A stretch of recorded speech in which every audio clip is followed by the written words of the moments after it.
Om Jnanatimirandhasya Gnananjanashalakaya Chakshurunmilitam Yena Tasmai Shri Gurve Namaha. Namo Om Vishnupadaya Krishna Pristhaya Bhutale Srimate Bhakti Vedanta Swamin Iti Namine. Namaste Saraswate Deve Gauravani Pracharine Nirvishesha Shunyavadi Paschatya Deshatarine. Jai Shri Krishna Chaitanya Prabhu Nityananda Shri Advaita Gadadhara Shrivasadi Gaura Bhakta Vrinda. Hare Krishna Krishna Krishna Hare Hare, Hare Rama Rama Rama Hare Hare. So here is a very important instruction given on how to stop this habit of criticizing. So we wonder that should we criticize devotees, other devotees? Should we not criticize? So here, Sati is explaining something very important. She is saying, it is better to execute one's own occupational duty than to criticize others. So this is the instruction given for all of us. This is the Vedic injunction. That actually we have no business to criticize others. It is not our service. It is not our occupation. Someone who is given that service to find faults with others, he can do that because that is his service. But if someone does not have this, then it becomes an offense if one criticizes others. So, this is especially very important for the devotees to understand that one should not criticize others unnecessarily. Rather, one should keep doing his own occupational duties. Then one may wonder, no, if I don't point out, if I don't criticize, then those faults will remain in that person. Isn't it? One may question that. Then we should ask ourselves that let us say, for example, in a school, it is the responsibility of the teacher or it is the responsibility of the monitor who is assigned by the teacher to find some mistake for general improvement of the student. Say for example, the monitor may have to monitor whether the person on behalf of the teacher, whether he has polished his shoes or not, or whether he is coming unpolished. The monitor sometime may check, show your nails, whether your nails are grown. Isn't it? Now imagine, somebody is not authorized to do this, and everybody starts, show me your nails, show me your shoes. There will be anarchy. And everything will only result in simply finding faults with others. Similarly, in an institution, Srila Prabhupada is the spiritual master. And as a spiritual master, he has as an important duty to find faults with his disciples in order to correct them. Just like there is an instruction, moral instruction given to the parents that if the parents do not find the fault with their children and try to improve them, then actually they are not doing their duties properly. It is important for them. Just like Prabhupada gives an example that how if the guardians or the parents do not put their wards or their children on the right track, there is every possibility that they will deviate. If you all see in today's conversation, Prabhupada is pointing this out. Very important thing. I'll read this.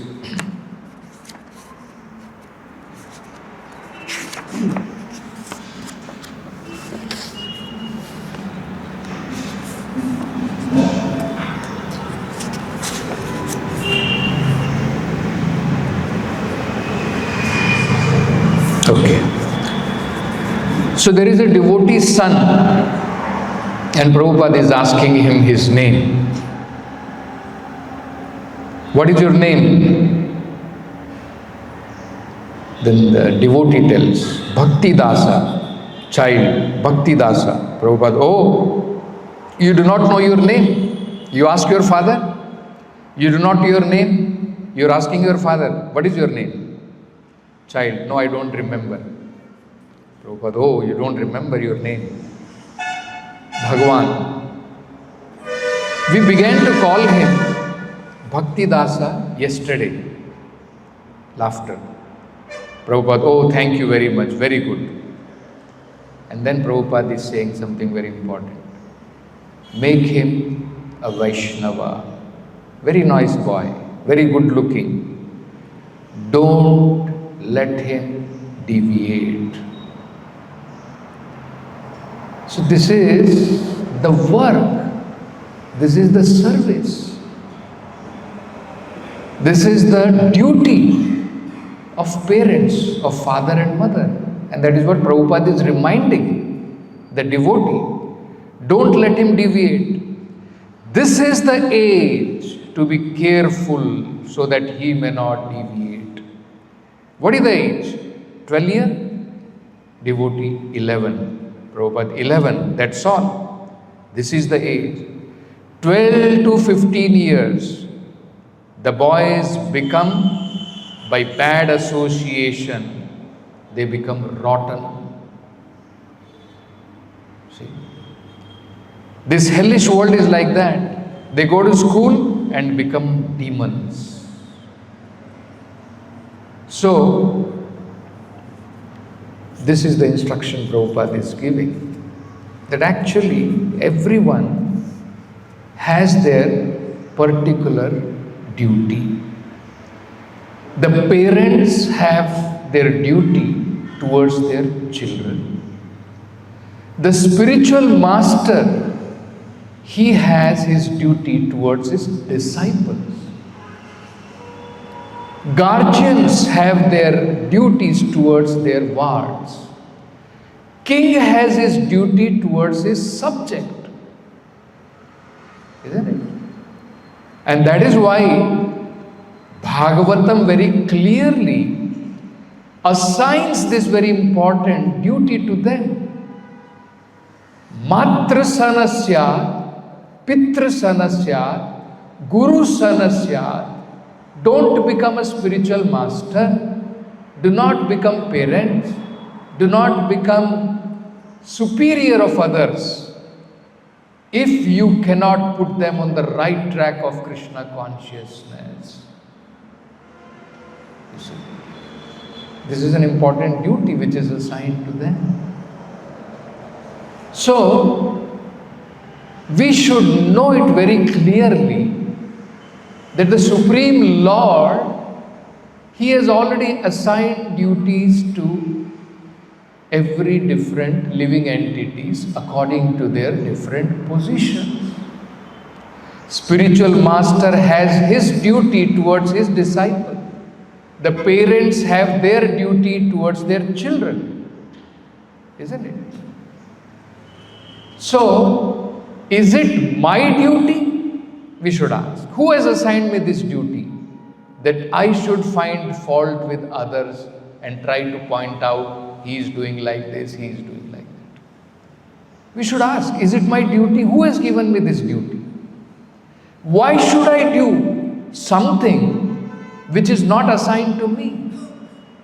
This is the question one should ask. And this is exactly what Sati is saying. That are you in a position to find out fault with such an exalted person like Lord Shiva? You should mind your own business.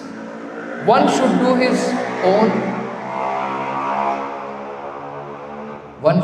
own occupational duty. And the example, very beautiful example she is giving is that the activities of devatas and the activities of man, human, may look to be the same, but actually there is a lot of difference. The devatas do not need to follow certain regulations like human beings. They are not restricted like human beings. If a human being has to cross a jungle, he has to face so many impediments. But on the other hand, if a demigod has to cross over a jungle, he does not require to face all such kinds of impediments. His position, increase the volume. The position of devatas is different. They are in a superior position. They don't require to traverse the path of forest. They can jump over the forest. They have that power. So human being cannot complain. We have to face problem. We have to traverse towards this jungle. We face so many impediments. How devatas can jump over? They must also travel. They must also go like this. They must also face all these impediments. Isn't it? So just like devatas are empowered, they can cross over a jungle just by flying. They have that power. Common man cannot do that. Common man has to walk. He has to face so many impediments. Similarly, a common man must abide by the Vedic injunctions, different kinds of Vedic injunctions. But then, when one has come to an advanced stage, where, as Krishna mentions in Bhagavad Gita, Vedavad Rataha Partha, that people who are on the bodily platform and who have to follow the varieties of Vedic injunction, they have to follow it. They are called Vedavadarata. But when one has become completely transcendental, Nishtraigunya Bhava Arjuna, and the three Vedas, they are dealing only with the subject matter of three gunas. So it is meant for those people who are controlled by three gunas. How can you say a person who is not controlled by three gunas to also follow the same kind of injunctions? It is not proper, isn't it? So, this has to be understood very clearly. That on advancement in spiritual life, there are injunctions for different people, differently. One cannot compare. Apple can be compared to apple. You cannot compare apples with bananas. It is completely different. So this is what Sati is telling to his father, her father. What is she saying? You are on a bodily concept of life. You cannot understand the transcendental situation of Lord Shiva. So you cannot criticize him because he is not on your platform. You cannot criticize him. You are on bodily platform, he is above the bodily platform. Isn't it? So you are seeing from your perception and you are criticizing, thinking that he is not taking bath. It is mandatory for you to take bath, otherwise you will become impure. But if Lord Shiva does not take bath, he doesn't become impure. He is transcendental to all of them. Just like there is a famous prayer by Madhvendra Puri, when he has become transcendental to all these different kinds of ritualistic processes which one has to follow to gradually rise to transcendental platform. So he says, my dear Sandhya Vandanam 3 times, goodbye to you. Now one may think, what is this Madhvendra Puri is telling? No more Sandhya Vandanam I want to do 3 times. Isn't it? One may criticize. What are you saying? No. Sandhya Vandanam 3 times is meant for practitioners. So that gradually they will come to the point where they will always remember Krishna.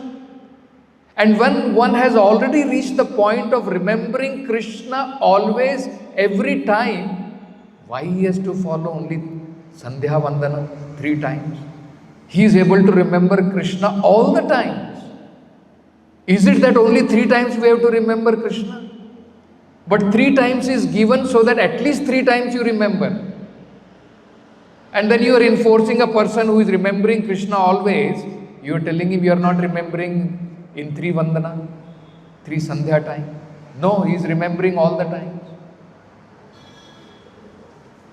And he is criticizing, you are not paying obeisances to me. No, Lord Shiva is already paying obeisances. And he is paying real obeisances. Real obeisances are paid to Paramatma, not to this body. So he is already paying his obeisances. He does not need to follow these external rules and regulations which a common man has to follow. Isn't it? So this is what we should all think. That am I in a position to criticize others? We do not know what is their situation. Why we should criticize? And this is what Sati is saying, that the best thing is mind your business. This is the best thing you can do. You can avoid all kinds of offenses. Is it my work? Is it my duty to find faults with others? Isn't it? Because this is a very risky job. It is not an ordinary thing. It is a very risky work. The spiritual master takes on this task because it is required. It is not that spiritual master wants to find fault with his disciple. He does not want to find fault with anyone. But it is required for him for the benefit of his disciple. Are we having that kind of consciousness and understanding? We find fault with others out of our false ego. Not because I want good for him. If we want good for him, Krishna will arrange. Krishna will arrange you to be authorized to come to a position where you are required to find fault with others for their benefit. Wait for that time. Isn't it? This is what we should understand. That actually this is a disease Finding faults is a big disease. And that is why the general prescription which Srila Prabhupada has given is, do not find fault. Try to see good qualities of others. Finding fault is the work of person who is authorized. It is not of everyone. This has to be understood. Prabhupada gives an example about that how we see that a lot of examples we can find in Srimad Bhagavatam. We can find examples in Chaitanya Charitamrita. We find the example of Durvasa Muni picking up quarrel, finding fault with what Maharaj Amrish did. Isn't it? Actually, even externally, he did not break that Ekadashi Vrata. He did not insult his guest. He only took water.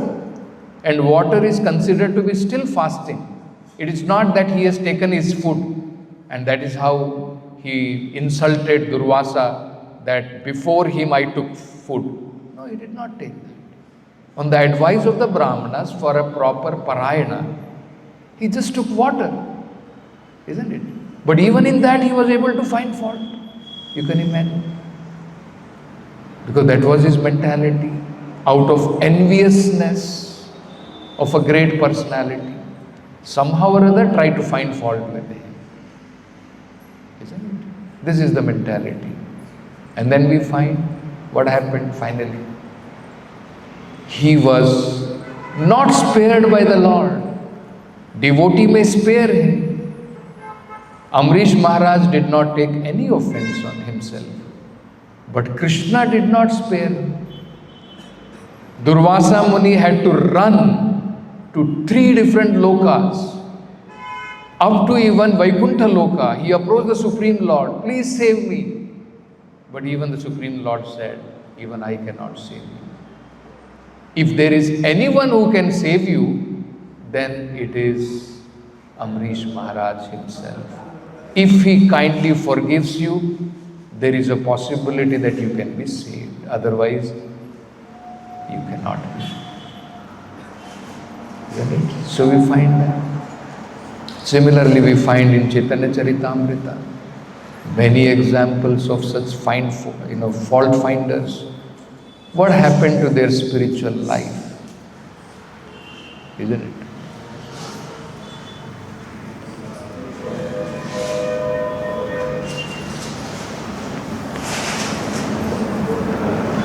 So,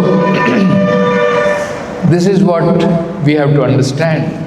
So, Prabhupada, in today's purport, he is giving some very wonderful understanding about this. Prabhupada is telling, the behavior of the most elevated transcendentalist and that of the most fallen conditioned soul appears to be the same. You see? Most fallen soul, he is not observing any rules and regulations. Transcendentalist may not also observe rules and regulations. And those in the middle who want to advance, they are observing. And he is finding fault. See this fellow. He is also like any other, karmi, not observing any rules and regulations. He is thinking like this. Isn't it? So, those who have nothing to do with spiritual life, they don't observe rules and regulations. And those who have become transcendental, they also do not need to. Because these are the means to come to that platform. But of course, we also find, in order to set examples, even though they need not follow, sometimes these great personalities, they follow. Prabhupada did not require to chant 16 rounds daily like all of us. For us, there is an injunction that we must chant our 16 rounds, isn't it? But Prabhupada also showed and followed. Raghunath Das Goswami, he took a vow that I will offer this many number of obeisances every day. They're all above all these different kinds of vows and other things. But in order to set an example for all of us, they followed certain principles. Namacharya Srila Haridas Thakur, he followed a vow. Chaitanya Mahaprabhu told him that you are above all these things. You don't require to follow. 3 lakh names of Lord I will chant every day. Without that I will not eat, I will not sleep. Isn't it? Chaitanya Mahaprabhu told him you don't require all these things. You are already above. But still he followed in order to set an example for all of us. But otherwise, such transcendental devotees of the Lord, they are not bound by rules and regulations. Sayat pramanam kurute lokas tad anuvartate. Actually, they are the one who can make rules and regulations. And of course, the pure devotees of the Lord, they do not change the principles. They can change some practices according to time, place and circumstances in order to make people Krishna conscious. Just like Bhakti Siddhanta Saraswati Thakur gave 64 rounds to chant.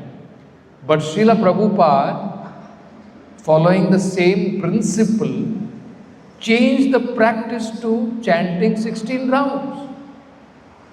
It is not that he has changed the principle. The principle is always remember Krishna, never forget Krishna. But we cannot do that. We are not in that position. The position is of the spiritual master. Such pure devotees of the Lord, they can change certain practices according to time, place and circumstances to make people Krishna conscious. So, the best way for us is advised here by Mother Sati is to mind our own occupational duties and not try to judge others. Isn't it? This is very interesting and very important advice to all of us, wherein we don't risk Vaishnava offenses knowingly or unknowingly.